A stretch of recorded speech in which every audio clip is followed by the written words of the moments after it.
Tip number 4 is let people own their experiences. It is very common that when somebody comes to tell us something negative that they are experiencing, we tend to look for ways to convey to them that what they are experiencing is really not that bad.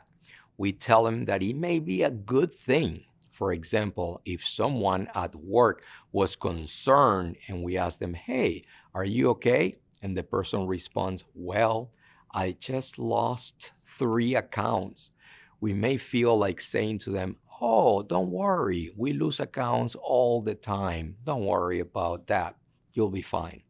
Well, in this case, the person was rightly concerned because they lost 3 accounts. And our response to them is to tell them that what happened to them wasn't really that bad or serious. Instead of helping them, we could be doing a disservice to them because losing 3 accounts may be something very serious and very important and could have implications for them and for their job. So instead of telling them that that is really nothing, it is better to accompany them in the situation and say something more like, I'm sorry to hear that. Would you like to talk about it? Would you like to share about what may have happened and what you may be thinking about what your potential next steps may be? I'll be happy to review and discuss options and ideas with you.